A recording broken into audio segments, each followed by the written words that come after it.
are back with another episode of Politics and Black Families. I'm here with the cultural, creative producer, Likisha Griffin. Thank you for joining us. Thank you so much for having me. It's Indeed. an honor. Indeed. You know I had to get you on because every time I'm at the gallery, I'm talking to you. Yeah. And we're talking about art, and we're talking about culture, and how art and politics and everything work. Yes. And I'm like, you got to come on the podcast. You're like, all right, bro, I'll let you know in a minute. Yes. Then I'm like, okay, you're like, I'm going to come on. And I'm like, let's do it. Yeah. So I got to ask you, does art follow money or does money follow art? That's a very interesting question. Yeah. Does art follow money or does money follow art? I think it works both ways. I think it's like a palindrome. Yeah. Yeah. Because the art world, the high art world, is a micro audience. Yeah. You know what I mean? Yeah. It's not like selling toilet paper. They make millions of dollars. Everybody, you don't have to sell toilet paper. Everybody uses it. Yeah, exactly. But art is something different. Yeah. Art is more like real estate. Yeah, we talked about that before. Mm-hmm. Let's go in on that. Art is like real estate because when I go to the gallery, and I won't say what gallery is, but the piece is $500,000, $1 million, right? Oh, they ain't I can't afford anything, but I like looking. You let me look and not touch, right? But what do you mean by art is like real estate? Well, if you look at the history of fine art in America, we know we're in a capitalist society. So, the art world was really made for those kids in wealthy families that weren't going to go do a common job, and they were creatives. Yeah. And they had to create a platform for them. Yeah. And so art became this phenomenon of property. It's like if you own a Basquiat, everybody don't own a Basquiat. Yeah. I mean, and the people that have owned that work for a very long time, they're very particular who they will sell it to. Yeah. Beyonce and Jay-Z are rapping about Basquiat in their music, but there were some pieces that they weren't offered. What do you mean? I don't care. Yeah. I don't care how much money you have. You can't buy in. I get you. So that's why I'm looking at real estate. It's certain neighborhoods. Yeah, I see. You see what I'm saying? Yeah. It's certain blocks. Yeah, I get you. I get you. So how do you gauge like the Atlanta art scene right now, right? Because it's a lot of movement happening, but then you have people saying like, it's something happening. Like we're not. It's changing. Things are slipping through the cracks. How do you feel about that? Well, let me give you some perspective. So art is as good as the investor. And, talking about Black bodies and Black political bodies, we tend to wear our art rather than put it up in our houses in terms of money. Yeah. So, I was a gallery. Good way to put that. Like we like to wear it. We are the culture. We are the art. We influence. They say Atlanta influences everything because we influence everything. Yeah, indeed. We're the number one consumers in the world, and we create everything. Yeah. And so, we don't value it the same as other people that can't do it. Yeah. So, I've been in galleries where something like only $3,000 is on the wall. And I see the people in there, they got $20,000 worth of clothes on, but they ain't buying that art piece. Yeah, why is that? Is it miseducation, undereducated? I think it's just the way that we're exposed and the way that we're experienced to how we define value. Yeah. If you look at the city of Atlanta, we're an escapist town. Freaknik became very popular because everybody was coming to, get into that gratification of just, liberation with however they saw that. But some of us was over at Yin Yang, and some of us was at Apache. Some of us were, so we live in a Renaissance movement in this city. We have so many different people, from entertainers of all walks of life and artists and creative. But when it comes to the art world, we have dozens of artists here. Yeah. But most of them are selling out of their studio. Yeah, indeed. Most of them are selling out of their studio because people they don't understand the value of art, and they don't look at it as real estate. You can go into some of these homes of really prestigious folks that, can afford the art, but they like design. Yeah. They don't like the conceptual representation of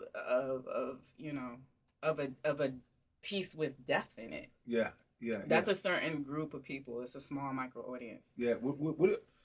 How could the community do more to like encourage artists, and not only encourage artists, like incubate artists. You know, like when we get somebody that's dope from the community, what should we like be doing, or how should we like get around it? You know, that's a really good question, and it's people over the years have been sitting at tables and panels discussing that. You know, for example, Themma Golden, are you familiar with her? Harlem Studio in Harlem. Yeah. So she's one of the renowned co-conspirators of the art movement back in the 60s. And she, have you ever heard of post-black art? Yeah. Okay.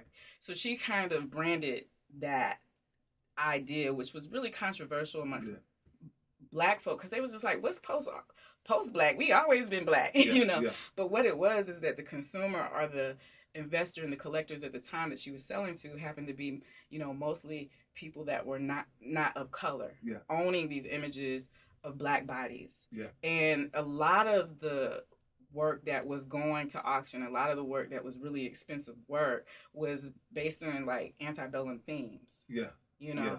And so what she wanted to do is she wanted to talk about she wanted to expand the consciousness and reimagine blackness, and so that she came up with that branding. Yeah. And it worked. And a lot of people have come out of Studio Museum in Harlem. We know Kahindi Wiley, who did The President. Yeah. We know many names we could.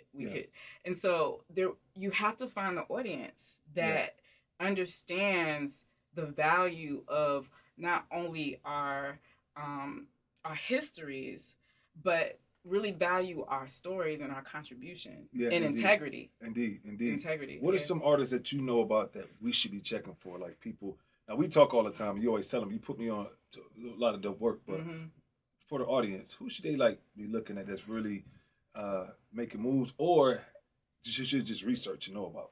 I mean, we have so many artists right here in Atlanta. I mean, I'm scared to start naming because I'm gonna miss somebody. But you know, some of my favorites. So I went to school with Alfred Conte. He's one of my favorite artists. We would be at Hampton University back in the day, listening to the Chronic album. He'd be over there painting, and to see how he has evolved over time. He goes into these dynamic figures that you can see of Atlanta's community. Yeah. Like one of my favorite pieces you can see on his Instagram page is just the Water Boys. Yeah. He gives them so much integrity. Yeah, you know? I've seen that piece. That's one of my favorites. Almost make them look like superheroes. I like Shaniqua Gay a lot. She deals with a lot of like, she's deep. Just to hear her talk, like her work is one thing, and she's been represented at the artist space. She's part of Arthur Lewis's collection. Okay. You know, he filled every office with African American art at UTA. It's just the most beautiful movement I've seen in a corporate structure. Yeah. So Shaniqua was one of those people. Who else that I'm really Mishi Meko. Yeah. He's really good. Everybody knows Fahamo. Yeah. Pico. We went to one of his shows at Emory, I think. Remember? I believe I bought the book and everything. He's an Atlanta-based artist, right? I think he spent a lot of time on the West Side. Yeah, and scholar. Great thinker. His stuff is dope. Critical thinker. Yeah, his stuff is dope. So let me ask you this question. When you're not into art, you're just at the house chilling, what are you watching on Netflix that you're binging? Oh, Lord. So, you know, I started out, this art thing was something that I just found on my journey, but I started out as a lover of film. So, what am I watching right now?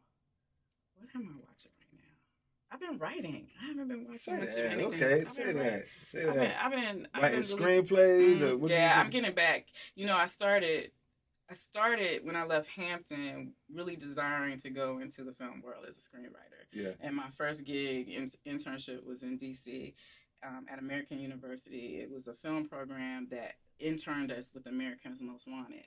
So I'm ending up looking at these crime. I'm reading it again.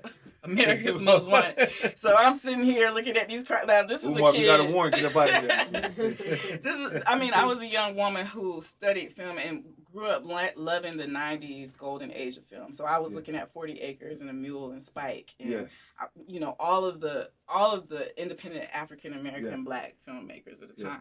And so here I am looking at these crime reports, just crying, talking about this is about to be my life. Because reality television in the early 2000s. It was all police stuff. It just turned into reality television. Like Different World on MTV really influenced the whole idea of like being voyeuristic into people's lives. I see. Yeah, I got you. Yeah. So if you had to choose between living single and girlfriends, which one would you pick? Living single and girlfriends. Living single. Living single. Yeah. If you had to pick between TRL and what was that show on BT? The Countdown. 106. TRL. What was that? Yeah, oh, say less. Okay. Educate me. Okay, you remember TRL on MTV? That was like the 106 in Park for MTV. Daily? Wasn't Carson Daily? Yeah, Carson Daily. Yeah, that was the thing, right? Times Square. You remember that? I wasn't paying no attention to that. Oh, really? Okay, so favorite movie from the 90s? Classic. Oh, that's hard because I have so many for different reasons. Like, so I give you one: Set It Off or Dead Prez. Set It Off. I gotta go with the girls. Set It Off? Really? Better than Dead Prez? I gotta go with the girls. And what's your favorite Spike Lee joint? I have two.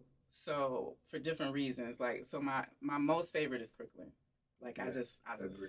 I just love Crooklyn's a classic. It's one of my classics. But Do the Right Thing was powerful.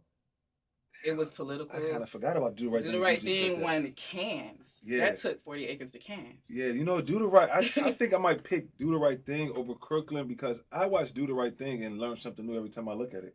I'm like, yo, he was talking about this and this, you know, and like it's just so many dynamics that he like highlight that. And Spike was an artist. He was conceptual. So like when you see Video Rakim, and you see this big guy with the boom box, and he got the love on one hand and the hate, like that's art.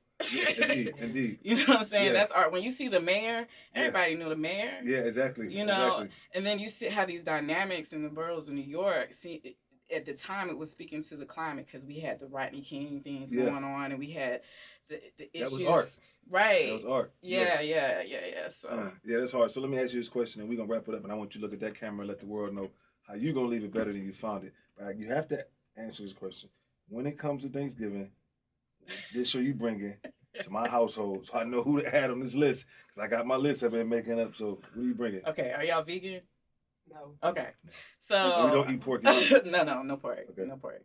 So I specialize in collard greens and brisket, smoked brisket. Yeah. I say, now what's you gonna tell us a secret recipe for the collard greens? Man, my grandma like homeschooled me. I've been picking collard greens since I was 3 or 4. Say less. Scrolling them. Say less. I can't give you the secret. I got you. Look at that camera. Let the people know how you gonna leave the world better than you found it. How am I gonna leave the world better than I found it? I'm going to start programming and facilitating programs for artists that want to learn more about how to make their work real estate and get paid for what it is that they believe in and they want to protect in our story. We need more information on how we can come together collectively and do that and protect our art, protect our work. Yeah, beautiful. And that's it, y'all. Another episode, Politics and Black Families. Thank you so much. Peace.